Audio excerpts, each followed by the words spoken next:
Have you ever pondered life's questions and wondered, is cheap better than expensive? Well, today we're going to find out. So in today's VIDBUSTING episode, we've got a special cheap versus expensive we're going to be doing. Obviously, continuing our massively popular cheap versus expensive series on TikTok, we're going to be doing longer tests today. So if you liked the cheap versus expensive series before, I think you're going to like these episodes today. Not only because we're doing more cheap versus expensive, but the fact that we're going to be doing very thorough testing. Now today, what we're going to be looking at is deodorant, more specifically antiperspirant, taking a look at a number of different factors at things like smell coverage, clothes staining, and even sweat resistance when we do a little bit of exercise. So with that being said, let's test cheap versus expensive deodorant. We paid here for this Nivea Men £1.30 at Tesco's, and for this Sure Maximum Protection it cost us £5. If we have a look at the packaging straight away, we can see it claims 96 hours of protection, whatever that means, compared to 48 hours of protection from Nivea Men. I guess when they mean protection, they mean how long it will help you stop sweating for. They both claim to be antiperspirants as well, so I presume they both contain aluminium in some form, and I can see this one does. It contains aluminium sesquichlorohydrate. It says aluminium sesquichlorohydrate. That's a very hard word to say. What's the aluminium in this? Is it the same? So in this one, they just have aluminium chlorohydrate. So I don't quite understand what the difference between aluminium sesquichlorohydrate is and aluminium chlorohydrate. If you know, let me know in the comments. I will maybe research that a bit later. But that seems to be the main anti-perspiring ingredient in these is aluminium, which is quite typical, really. Let's just have a quick smell and see how they differ. So that's a cheap one, the Nivea. Yeah, that's not bad. That's quite nice. Quite like the smell of that. How do I describe this? There's some floral smells in there. It's quite oaky and woody. Maybe sandalwood. Let's try the expensive one. This is much more floral and citrusy. But I definitely prefer the cheap one on the smell test. Yeah, I'm not a massive fan of the citrusy smell.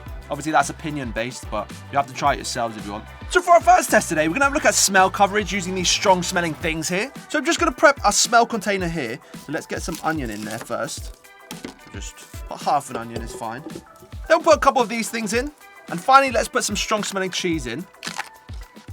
All right, so this actually smells very strong now. I quite like the smell, though. Let's cover this with a bit of cloth that we can spray our deodorant onto. Obviously, what we're going to do is just spray our deodorant onto the top there, and we'll see how much that masks the smell beneath. So starting with a cheap option, let's load up our fabric. So let's give it a little smell in 3, 2, 1. Okay, so I can smell some of the stuff in there, but it is definitely masked a fair amount. So I'm going to give that a 4 out of 10 in terms of the strength of the smell beneath. So now let's load up on the expensive. Right, and let's see how well that did in 3, 2, 1. I actually can't smell the stuff beneath at all. That's quite impressive. I'm going to give that like a... Okay, I can just about smell the stuff beneath. I'm going to give it a 1 out of 10. Yeah, that's very good. So moving on to our next test, we're going to have a look at one of the main annoying pain points of deodorant. It's the fact that it leaves behind marks on your clothing. See, what you get on dark clothing is sort of white residue marks, and what you get on light clothing is usually yellow areas. So we're going to test this on dark clothing today and see exactly which one leaves behind more residue. Right, so conducting white stain test, cheap versus expensive deodorants. In 3, 2, 1. So I think it's a fairly equal outcome. They're both pretty bad. You can see the white line there from the expensive, the white line there from the cheap. I do have to say, maybe the height on the expensive one is slightly worse than the top bit on the cheap one, but the cheap one has a slightly fuller sort of line to it than the expensive. It's more feathered out on the expensive. So it's a pretty much equal. I think it was pretty much a draw on this circumstance, to be honest. And obviously for our final test, it's got to be the grey shirt sweat test. What we'll do is we'll apply one side to each arm, obviously cheap over here, expensive over here, and then we'll just do a bit of exercise and see which one has a worse sweat patch, because I tend to sweat a lot anyway. So let's see what happens here. Okay, so let's apply our cheap one onto this side. Okay, ooh, cold. Let's apply our expensive one onto this side. Okay, similarly cold. Right, now we need to do some exercise. So we're just going to use this heater to help speed things up. So let's get that there, pointing at me. Have we even started sweating yet? Oh, I think there is a little bit forming on the cheap side already. So there's a little bit forming on the cheap side already, and I don't think there's anything on the expensive side yet. So that is quite interesting. So I'm just going to do as many star jumps as I can here. Hopefully something starts to happen. Make sure my trousers aren't falling down.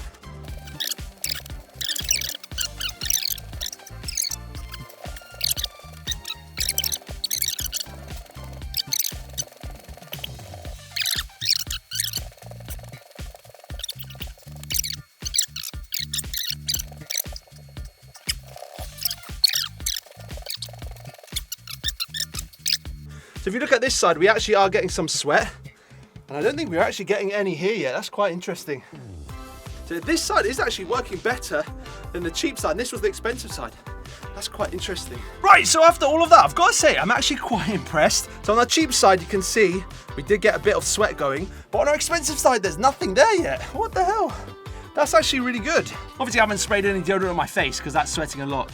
So, you know, obviously it works in your armpits, but not on your face. So water break aside, we now need to pick one of these to actually crown a winner. So I think we actually saw quite a good performance from both of these, considering they're so different in price range. I do think cheap has done quite well here. It at least matched the performance on the expensive, apart from where it really counted on, obviously on the sweat test. But at least on the smell test, it smells quite good, and it has about the same amount of clothing damage you see on the expensive one, actually. So something to bear in mind with these is the cost per day. Obviously, these products last, I would say, between 1 to 2 months, depending on use, obviously, more or less. So that kind of factors in whether we'd be willing to pay the £5 we paid here. So we can actually see that the price is somewhat justified here with the fact that it did perform better than our cheap, where it really counted, as I mentioned before, on the stopping the sweat coming through. But is that really 3 times better than our cheap? It's a difficult question. So I am allowing some personal opinion into this, based on which one of these I would pick now I know the considerations on the price and how well they perform. And I've got to say, just based on the fact that this is £1.30 and this is £5, I don't feel like the price is necessarily 100% justified here, so I am going to lean towards the cheap one on this case. But do let me know if you agree with that decision. Cheap wins! Very cool! So there you have it. We pondered life's questions, smelled some strong cheese, and even did a bit of exercise. Who says we don't do it all? Obviously, we can do loads more of these cheap versus expensive episodes if you want to see them, so do let me know in the comments what you want to see me do more of. I quite like under the umbrella of VIDBUSTING doing all these different concepts, so I'm enjoying the sort of flexibility that gives us. But yeah, definitely let me know what you want to see more of. I can do a couple more cheap versus expensives, or if we want to see more of the life hacks, that's fine as well. And as always, I post these videos Monday, Wednesday, Friday, the longer ones, and then every other day we're posting short content anyway. So make sure to check that all out and subscribe and hit the bell and do all that sort of stuff to never miss them. So there's not really much more to be said other than very cool.